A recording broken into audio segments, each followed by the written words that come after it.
Welcome to the Limitless Leaders podcast. This is a show where my guests and I explore and expand on all things mindset, leadership, and communication. On the show, I interview inspiring leaders, business owners, and entrepreneurs from all walks of life, where they share their stories, experiences, and lessons. This is a podcast for you if you're looking to learn, grow, and accelerate your life, career, and who you are.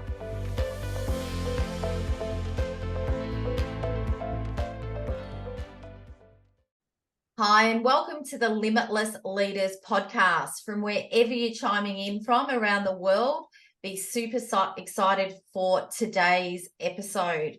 I'm going to jump straight in and introduce you to Peter Baines. Peter Baines is an author, speaker, founder and director of international operations for Hands Across Water. Hands Across Water is one of the largest contributing Australian charities to Thailand, which Peter started in his time working in Thailand following the Boxing Day tsunami. Hands Across Water has raised to date $30 million. And aside from all the amazing work Peter does there, he's also just released his book, Leadership Matters, Stories and Insights for Leaders, Achievers and Visionaries. So great to have you here today, Peter. Good day, Renee. Yeah, it's great to join you and thanks for the invitation. Oh, absolute pleasure. So I'd love to just kick off, and you've got an amazing sort of an origin backstory, and I know a little bit about you, but for our listeners and viewers, I'd love to ask you sort of what has happened in your life to lead you to who you've become today?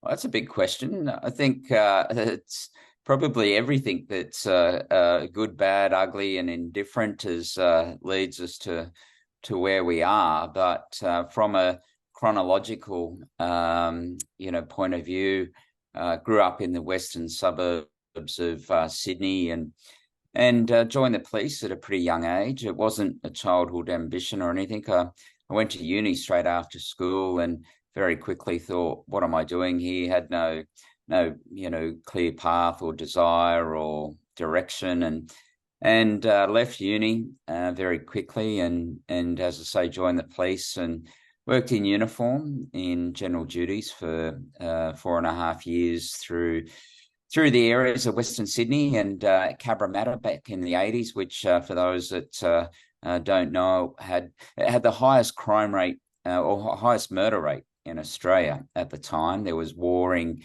drug gangs between the Banana Gang and the 5T Gang, Vietnamese gangs who were running drugs for the Romanian drug importers. And then I left there and went into the forensic area of the police. I just found that quite fascinating and studied at uni, did science, and then did law at uni and worked in rural New South Wales. I spent 10 years in Tamworth, servicing the far north and northwest, attending scenes of major crime as a crime scene investigator.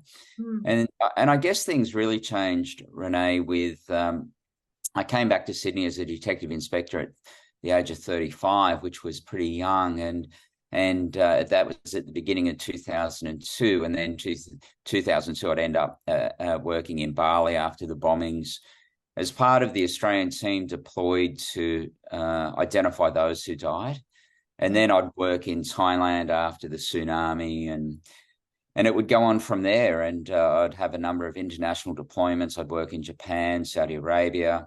Amazing. I'd take a 12-month secondment with Interpol in Lyon in France on a counter-terrorism project. And so all of those things contributed to where I end up now. Yeah, I can imagine. And with such an amazing backstory and what you would have seen, and obviously the crime, and I think I can see and feel you've always been here to make a difference, and everything you do does that. What was sort of the moment that obviously it was a tsunami, that tsunami, Boxing Day tsunami, but what was the moment when you went, wow, I really want to create a movement and a charity around that, which is now Hands Across Water? Yeah, I guess it wasn't so much of like I didn't have an epiphany. It wasn't this defining moment. It was, I met a group of kids on one of my last tours who were living in a tent, and they'd all lost their parents and lost their home, and returned to Australia. And then it was a conversation with a colleague from the UK who'd been part of my team, and she said to me, we met these kids, and she said, we should do something to help them, and I said, yeah, sure. And then, she said, what are we going to call ourselves? I said, well, you're in the UK, I'm in Australia. We're helping these kids in Thailand. How about Hands Across the Water? And that became the moment that started it. And the idea was only ever to build a home for those kids that we met. And it was only when I went over there for the opening of that first home in 2006 that I realised the journey had really just begun. It wasn't finishing, and that was some 18 odd years ago, and it's where we find ourselves now. Yeah, amazing. Absolutely amazing. And I always, being an ex-marketer, Hands Across Water, I had a feeling it was that, and it's such a great, it's exactly what it is. So just for those listening, and you've raised $30 million to date, which is well done. Like, when I read that, I was just like, wow. What is the charity? How can people get involved? Yeah, so Hands is, it started out to support that one group of kids, and like anything, it evolves over time, and we'd go on and build or operate, support 7 projects all across Thailand, and for a long time, the tsunami has just been the story that started it, and there's very little connection back to that event now, and the vast majority of kids that we support across the properties have nothing to do with the tsunami, and our real focus is on creating a life of choice for the kids rather than one of chance, and we measure that by what happens when it comes time for them to leave the home, and any charity should be working to shut themselves down. That's a true measure of success, is ceasing to exist as a charity. And whilst that's not on the horizon for us because of the challenges and opportunities that are there, our focus is on creating this opportunity for the kids when it comes time to leave. And we recognise a big part of that is through education. So we've had now 34 kids that have graduated from university with various degrees, and all across Thailand from the 7 properties, and that for us is really some type of measure of success, knowing that they've got a future before them, which creates choice for them, and so that's really the direction that we've gone and where the focus is. And we still receive kids. Like, I was only in a conversation with one of the directors of our home 2 nights ago, who was saying to me he'd heard from the government around, they were requesting a 4 and 7-year-old come and live at one of our homes. Their father had recently died. Mum has long been gone, and they were living with an auntie, and it was an abusive household, and the government's removed them. They're currently in the hospital, and this is really typical of where the growth is, where the need is. It's we don't go looking for kids to come into the home. There's a real process before we'll say yes and accept them. But the vast majority of new kids coming to us come from situations like that, where it's the government, the hospital, the police, the social welfare that reach out and say, "Can you help us? Can you take these kids?" Yeah, amazing. And must be so rewarding, but I know you'd probably be thinking there's just so much more that has to be done.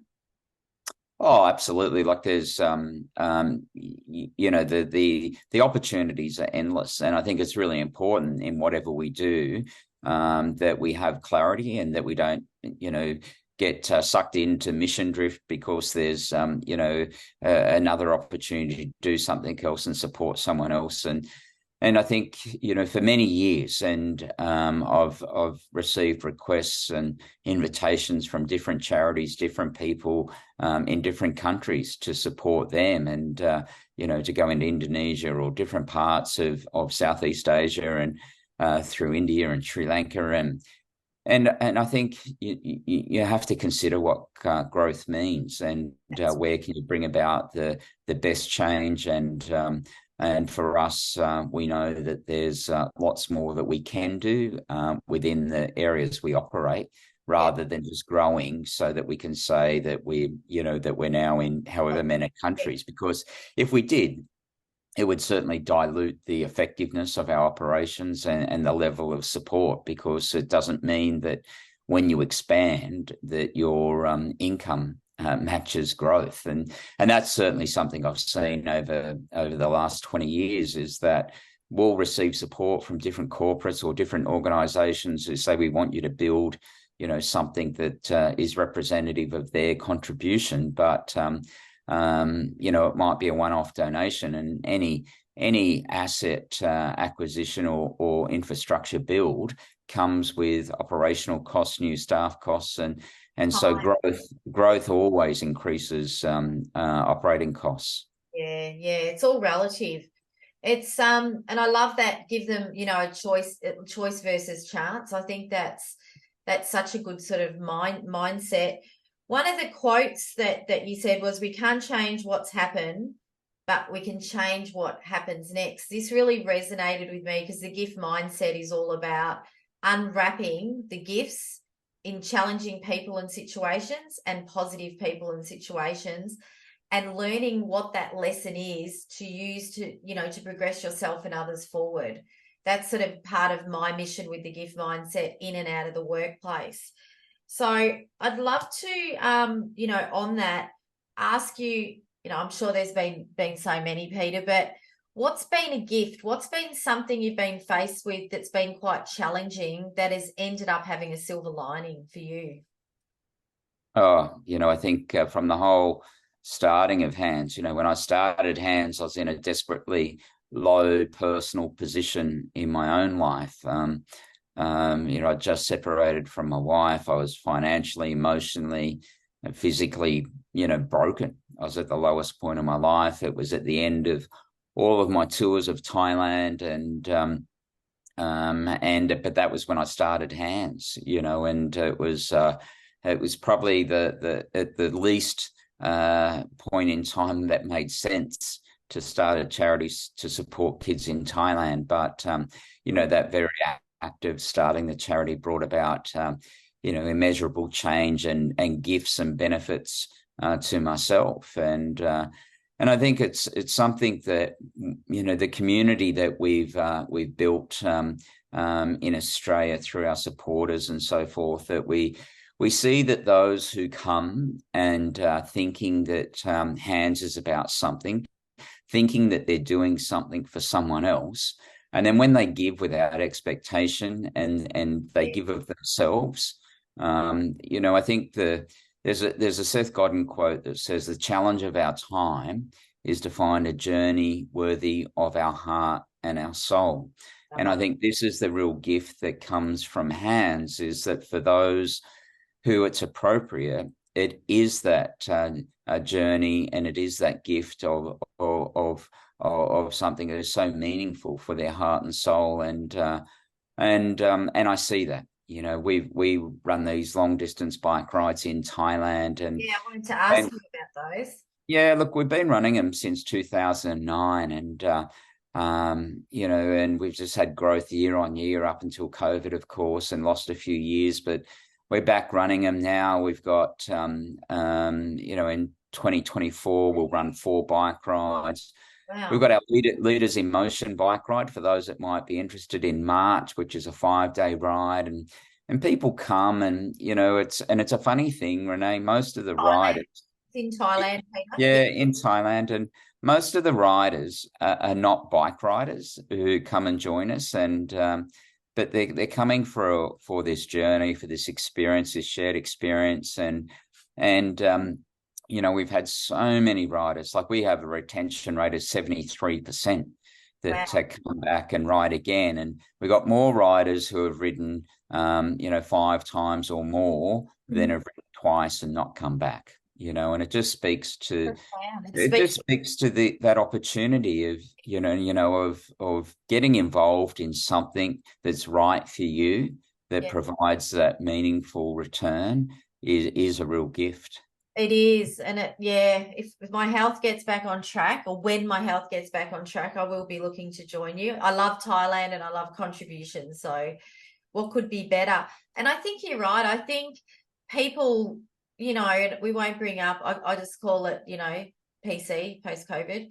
People are a bit more open, I think, to the gift of life and being in gratitude. And, this whole hands across water, to me, it's about contribution, it's about connection, it's about growth, which are all human needs. So it's got a two-way effect, which I just think I just love. Um, so how can people have a look at that for next year? You've said you've got 4 rides. How can they sort of register their interest and find out more? Yeah, just through our website, handsacrossthewater.org.au, and they can explore the site and see the rides and see what's right for them. And Renee, ever since I've been talking about these rides, I hear one of two things from most people. They're worried about can they ride that far, or can they raise the fundraising?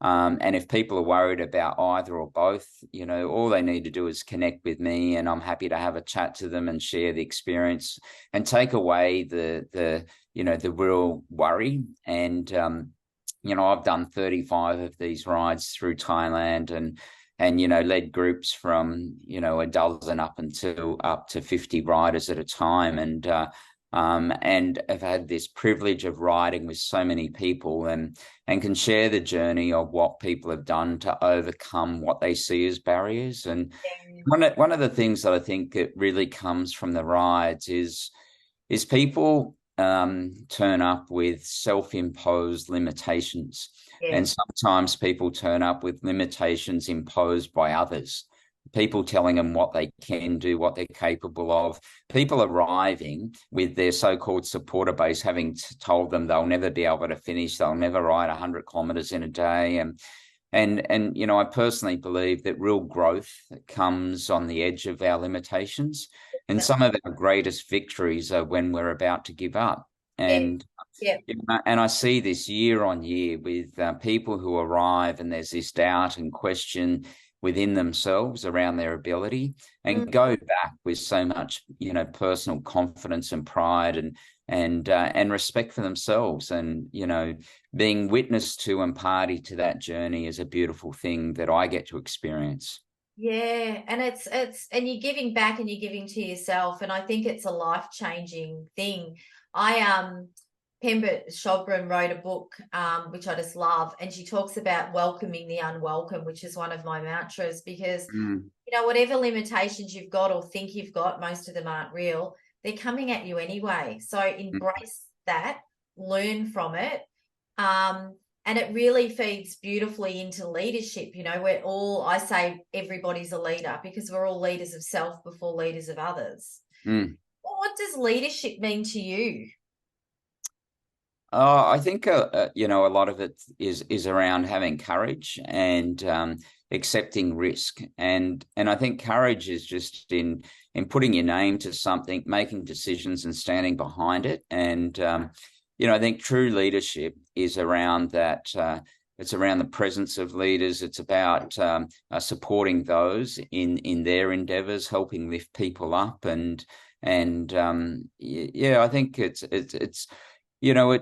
when there's a real tendency within family, within organizations, within government, within society, within corporate, to look at how we remove risk. But I Yeah, think the problem with just trying to remove risk at all, every opportunity, is we take away the learning that comes from living through, moving through, and leading through difficult times. And we build within organizations policy and procedure to predict the outcome, but in doing that, we take away the creativity, we take away the innovation, we take away the artists and pioneers, And and that's what leadership's about. It's setting that new direction. It's going forward, and it's where people haven't been before, because Yeah. it's easy to follow a procedure and a policy and then default to someone else. But leadership and courageous leaders are those who are at that front and embarking on the unknown.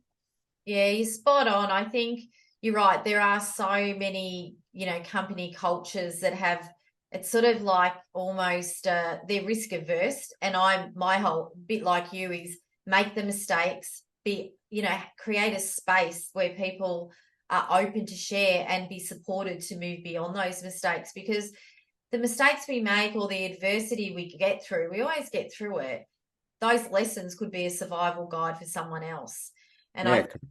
in a lot of corporate, unfortunately, there's the fear of rejection, the fear of what will people think if I've made a mistake, what will people think if I say I've done a great job, they'll think I'm gloating.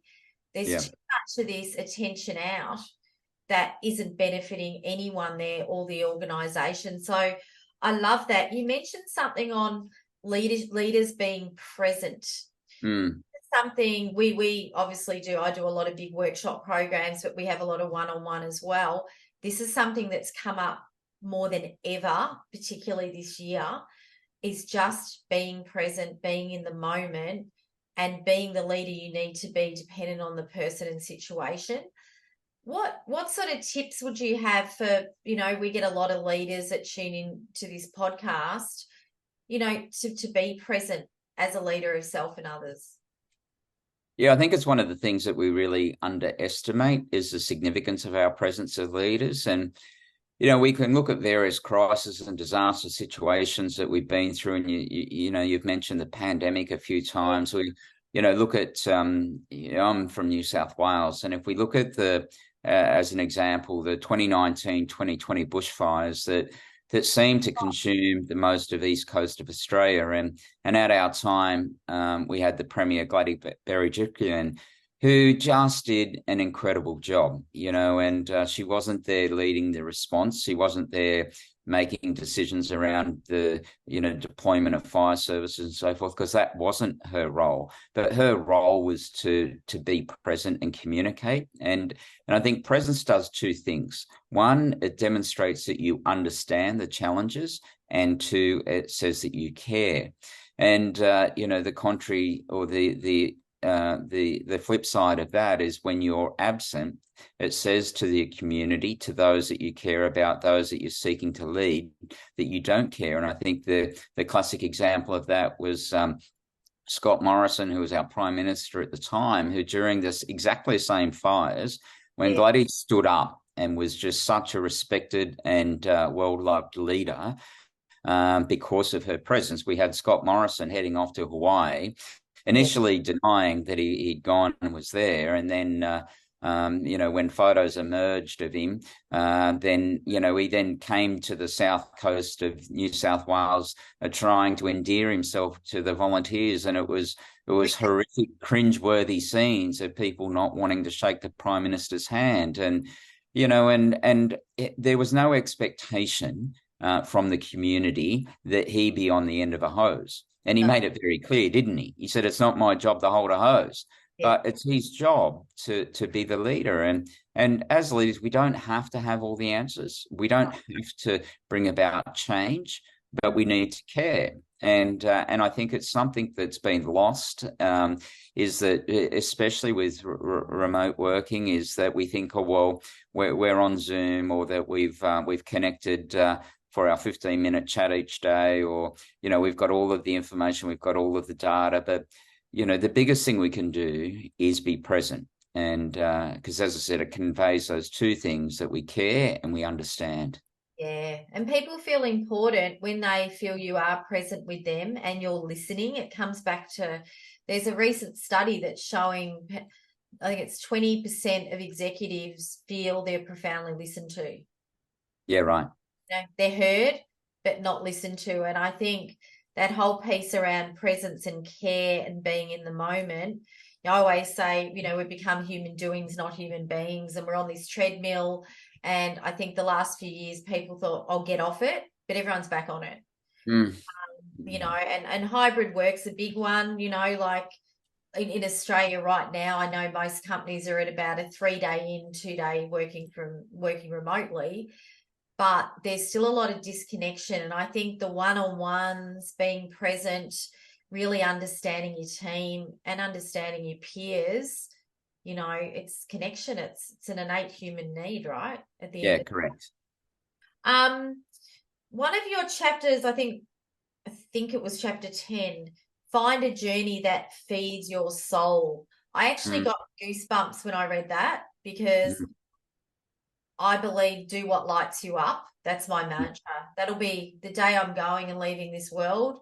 mm. Do what lights you up, what energizes you.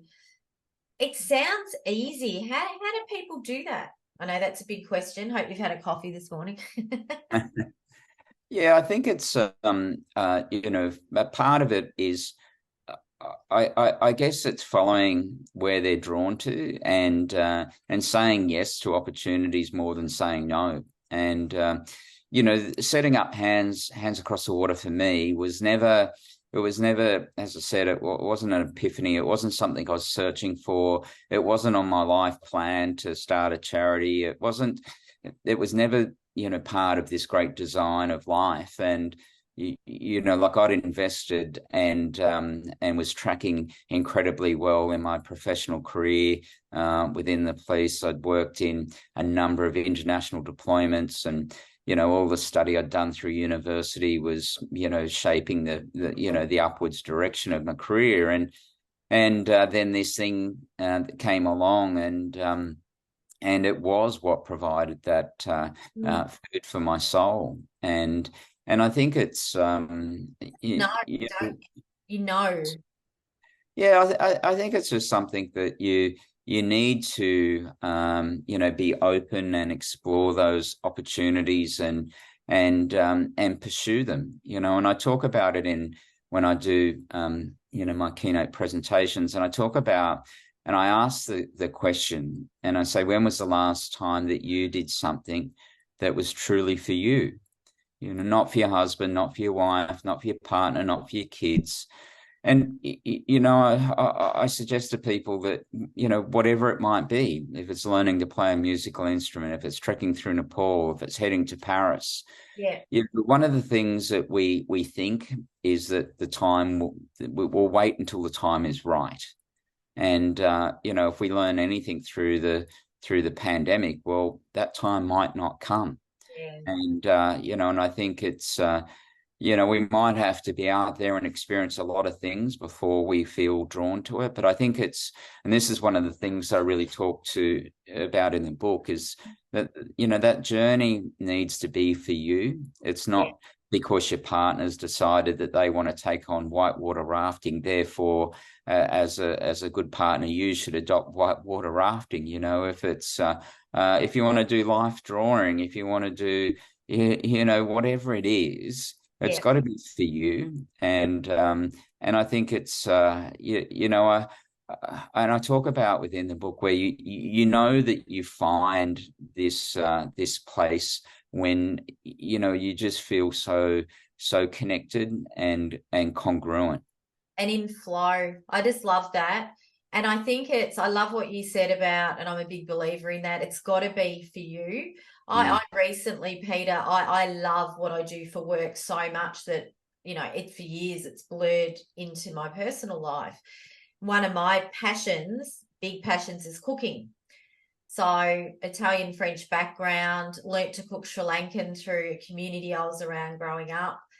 Without recipes, that's my sort of meditation, my go-to yeah, space. right. So that, you people might argue and go, but you're cooking for somebody, but that's my love language. That's how I Yeah. connect through food. So the other night, just midnight, I went taste tank with Renee. That sounds pretty cool. Just started an Insta page, no strategy, posting spontaneously, running some cooking connection leadership retreats with cooking classes at the moment. And it's really showed me, I love everything I do, but when I'm doing those, I can't stop smiling. Mm, I think you're lit up from within. And I yeah. think for anyone listening, it's not always easy to find what that is, but I always say, what do you think about? What are you curious about? that might be just state curiosity where you think about it, forget, but what's that thing that's quite innate that you keep going back to? Yeah. And that, because you've got nothing to lose. And as a leader, find out what that is for individuals in your team. Yeah. Yeah, definitely. You talk about adopting a limitless mindset, which is something I'm very passionate about, learning, unlearning, relearning, and evolving. And I love the way your book's structured. So you've got stories which evoke emotion, goes back to ancient times, insights, and I love the end of each chapter where you've got a summation and what you can do. And with the limitless mindset one, I remember it was just start. I love that.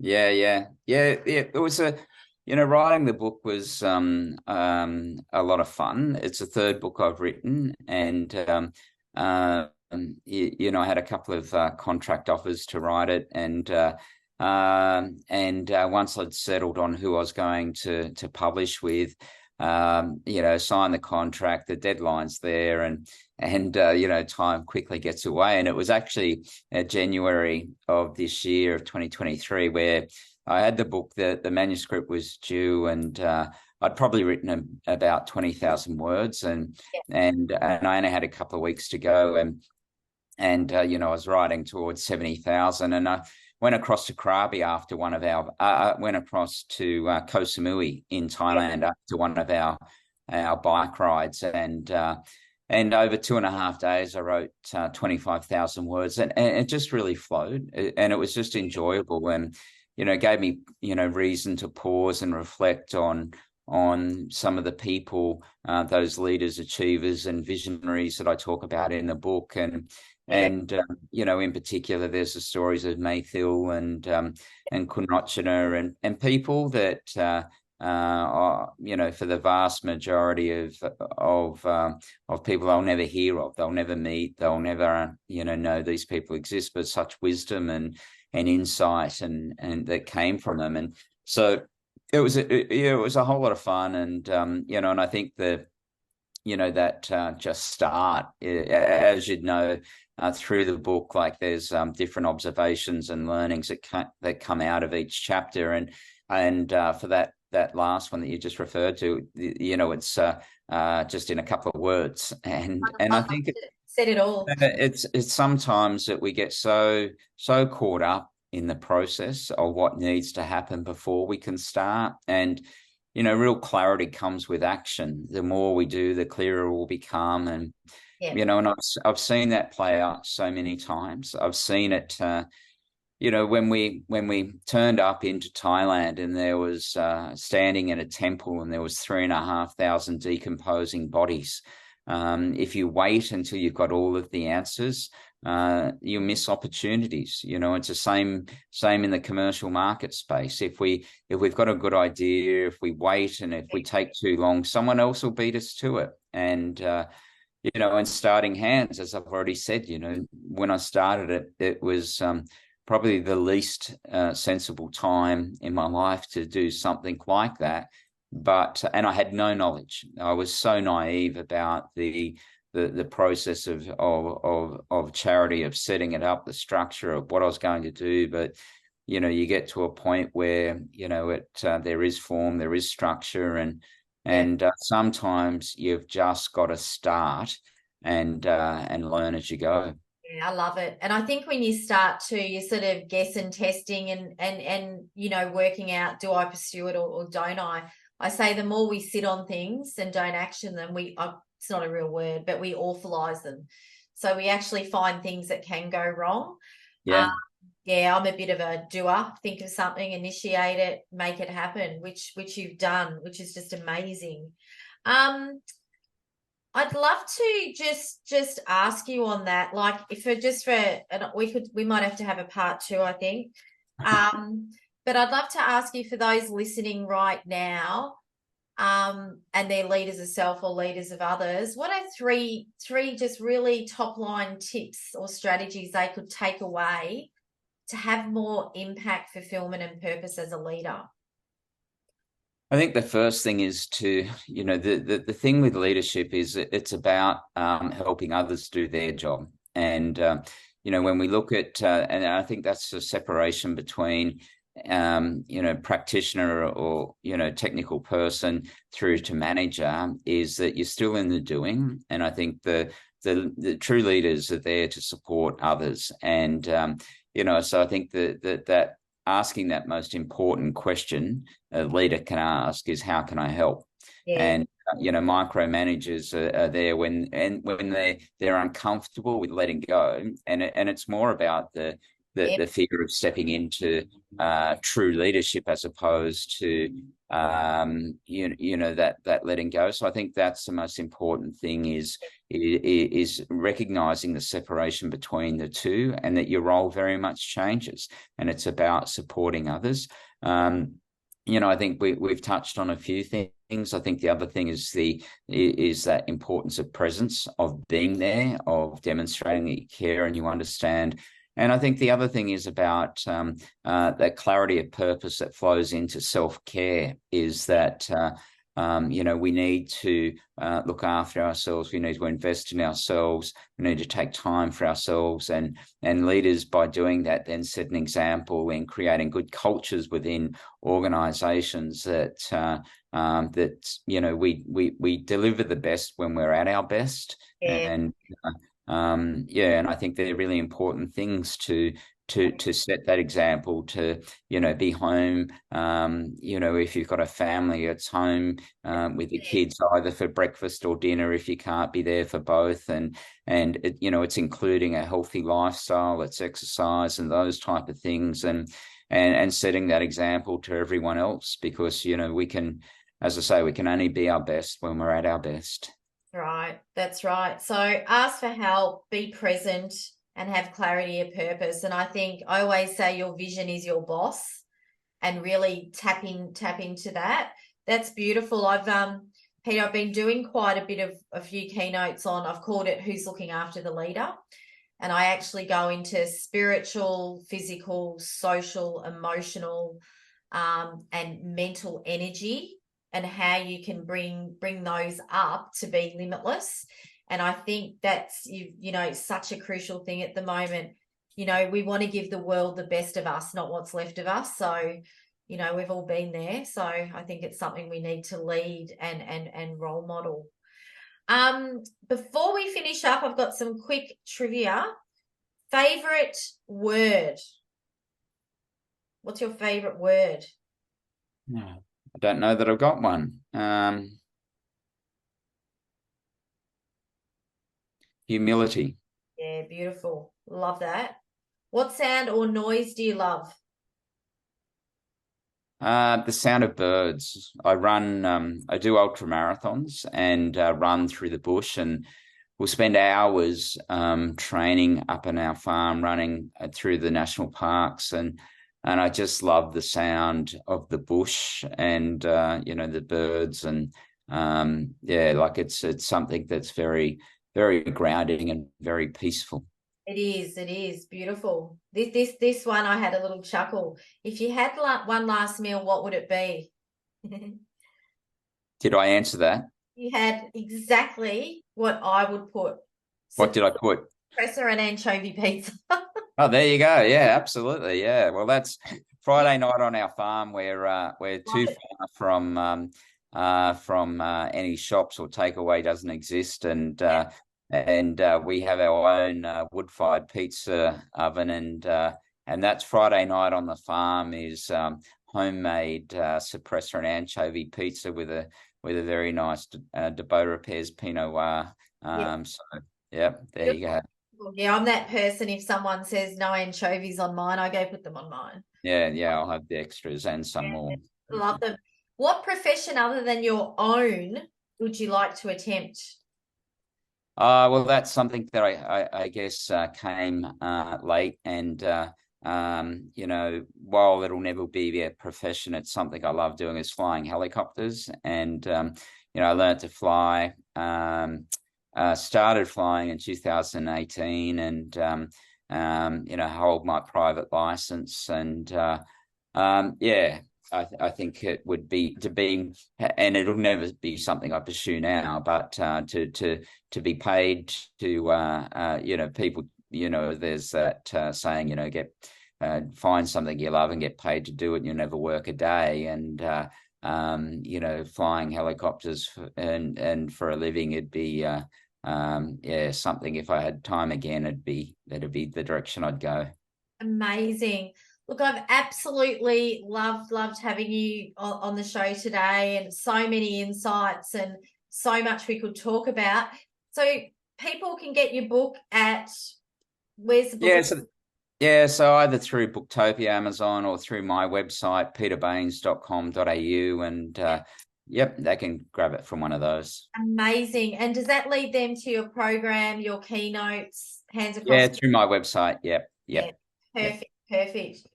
Peter, thank you so much for my pleasure being here today, and thank you to everyone that's been listening or watching. And we hope you enjoyed this episode. And as always, stay safe, and we'll see you on the next episode. Thanks, Renee. Thank you.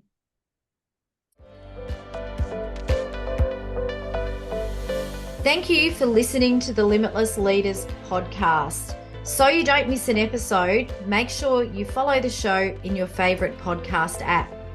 Feel free to share this podcast with your family, friends, and work colleagues. If you're enjoying the show, find out more on what we do at RG Dynamics at www.reneegiarrusso.com. Until next time, be limitless.